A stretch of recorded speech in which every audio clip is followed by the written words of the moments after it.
from the Trans-Siberian Express, a journey in 5 parts, originally published in 1999. Part 1. Horse races, open spaces, and the fate of Genghis Khan's balls. The horse, which had collapsed 300 meters short of the finish line, was in its final spasms of death when a khaki-vested American stumbled up and started snapping pictures. Bearded and rotund, with gray-flecked hair and a bulky rack of photo equipment, he struck a vivid contrast to the Mongolians crowded in around him. Once he'd fired through an entire roll of film, he looked back at me sheepishly. "Sorry to be so vulgar," he said, slurring his words a bit. "This just looks like something that needs to be photographed." "It's your world," I told him. 10 meters beyond the restraining cord, a white-frocked pair of Mongolian veterinarians jogged up to assess the scene. The horse's rider, an exhausted-looking 10-year-old with lather-slicked legs, stood by tearfully. Beyond the dying horse, the broad, grassy plain hummed with other child riders spurring their horses towards the finish line. Thousands of spectators crowded the final stretch for a half a mile in both directions, and thunderheads rumbled above, lending a grand, vaguely sinister air to the scene. I watched as one of the veterinarians plunged a syringe into the horse's throat. "I normally wouldn't do this," the American said. "It's all that Iraq that's making me take these photos." "Iraq?" "Iraq," he said. "Eric. Whatever, it's the Mongolian national drink. It's like Mexicans with tequila, only it's fermented with mare's milk, so it's like getting drunk on yogurt." "Can't say that sounds too appealing." "Well, Genghis Khan drank it every day, and he conquered the world." "Yeah, right, kind of like Michael Jordan and Gatorade." The American smirked. "Sure," he said, "but don't say that too loud. People take Genghis Khan really seriously around here. They sort of see him as this combination between, like, Jesus and Napoleon and Tarzan. He's the father of their country." "Sure," I said, "like the Mongolian George Washington." "Yeah, but Genghis Khan pretty much takes George Washington and makes him look like a wig-wearing sissy, doesn't he?" The bearded American paused and leaned in confidentially. "But then George Washington isn't the one who got his balls cut off." For a moment, I forgot about the dying horse. "What do you mean Genghis Khan had his balls cut off?" "I mean, Genghis Khan had his balls cut right off. Common knowledge." "I've never heard that in my life," I said. "Who cut his balls off?" "I think one of his concubines done it. Kind of like a Lorena Bobbitt thing. I don't know the details, I just know that it's a fact. If you don't believe me, ask around. Someone here is bound to know the whole story." On the hoof-trampled plain in front of us, the horse had stopped its spasms. The veterinarians waved in a front-end loader, which rumbled up and unceremoniously plunked the dead horse into a big Russian garbage truck. Unable to resist, the bearded photographer loaded another roll of film and jogged off to capture the best angle. After watching the garbage truck drive off with the stiffening horse in the back, it was several hours before I could shake the macabre image from my mind. The mysterious question of Genghis Khan's missing testicles, on the other hand, nagged me for weeks. Though it makes for a wonderfully novel experience, traveling to Ulaanbaatar during the annual Naadam festival is probably not the best way to experience Mongolia's capital. Granted, the grand ceremonies, day-long wrestling matches, and spectacular horse races are awe-inspiring sights, but as with New Orleans during Mardi Gras or Pamplona during the running of the bulls, Naadam turns Ulaanbaatar into a cramped cosmopolis of careening tour buses and drunken amateur photographers. And given the unfettered excitement Naadam inspires in Mongolians, interaction with locals is as futile as trying to engage an American on Super Bowl Sunday. That I happened to be on Mongolia during Naadam is purely a coincidence. From the outset of my plans, Ulaanbaatar was simply the first of a number of stops that my cousin Dan and I had planned to take along a classic 5,280-mile rail trip from Beijing to St. Petersburg.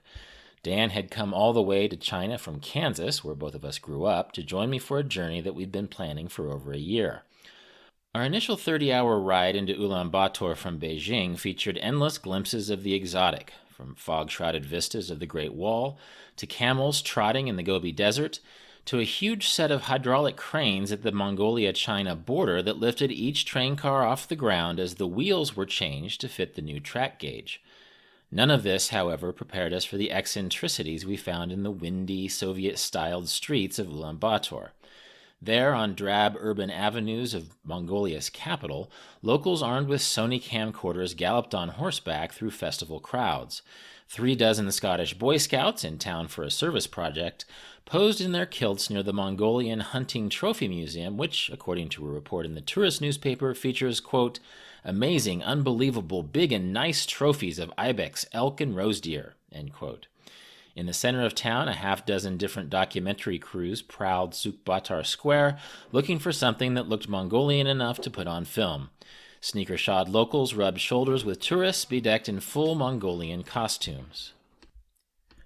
The Japanese Prime Minister was in town for a state visit, and his 100-person entourage crept from event to event in a heavily guarded motorcade, looking impressive and ridiculous at the same time.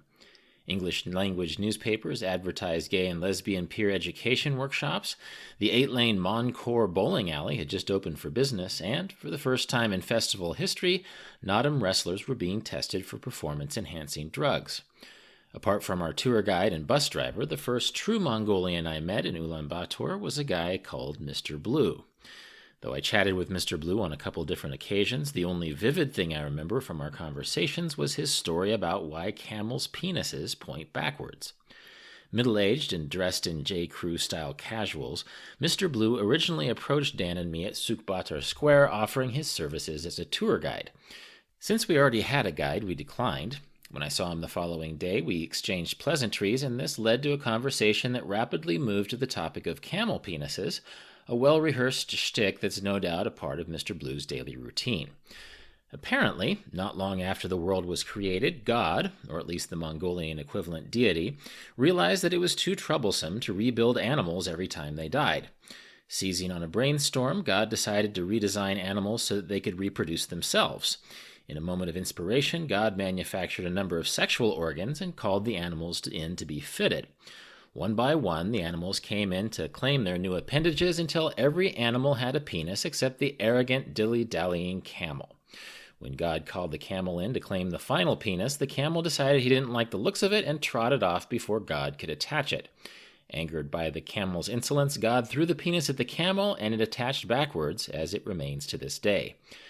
In retrospect, it's a shame we never hired Mr. Blue as our tour guide the day of the horse races. After all, he, as an apparent expert on genital-related Mongolian mythology, might have elaborated a bit on Genghis Khan's fate.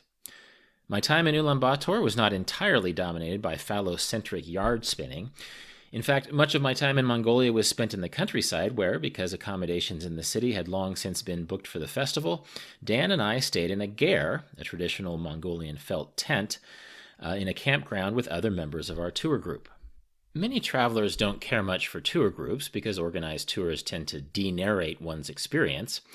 De-narration, to borrow a word coined by Douglas Copeland, the novelist, is when one's experience ceases to contain elements of chance or drama or unexpected discovery. Thus, the problem some travelers have with tours is not that they aren't interesting or educational or enjoyable, but that the organized tours don't leave one with much of a story to tell. Somehow, lighting your long-stem Mongolian tobacco pipe with a glowing brick of cow dung loses its verb when you arrived at the nomad's tent in a Korean-made minibus. This in mind, my most vivid memory of the tourist camp comes not from the horse rides or the lamb stews, but from the time Dan and I skipped out on the planned activities and hiked into the smooth curves of the Mongolian landscape.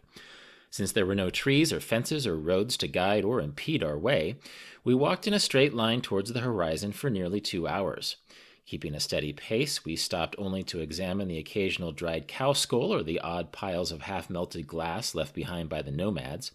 Marmots peered out at us from the edge of their holes, wallowing in cuteness as if impassively waiting for someone to saunter up and nominate them for Olympic mascots. We eventually halted our hike at the crest of a rounded ridge and took a seat to stare out at the sloping sea of grass. Although most visitors to Mongolia rave about the humbling emptiness of the steppe, perhaps Kansans such as Dan and myself are best equipped to appreciate its beauty. As home to the largest contiguous stretch of virgin tallgrass prairie left in North America, the aesthetic appeal of Kansas is like a simple folk tune that one learns to appreciate over the course of many seasons. Mongolia, on the other hand, has enough virgin grassland to swallow up the entire landmass of Kansas 5 times over. Taking in the Mongolian steppe is like looking at Kansas on steroids, a joyous Wagnerian symphony of blue sky, open spaces, and grassy curves stretching out to everywhere. All too often, as citizens of the information age, we draw our conclusions about the world by tracking the urban quirks and innovations that bring change to places like Mongolia. Visitors to Central Asia in the early 20th century spoke of such change when the head monk of the Mongolian lamasery was said to have developed a taste for pornography, sunbathing, and firing his American-made shotgun.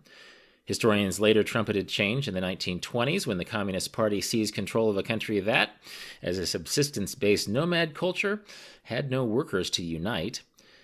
The notion of change was reiterated by optimistic journalists in the 1950s when Chinese-made textile mills and Russian-sponsored chemical factories gave Ulaanbaatar a sense of urban bustle.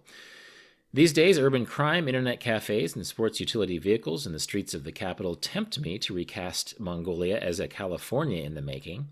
But one afternoon in the enormity of the Mongolian steppe tempered my urge to generalize.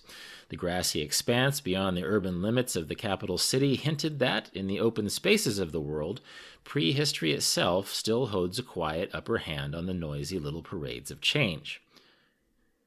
While in Mongolia, I never did find out what happened to Genghis Khan's balls.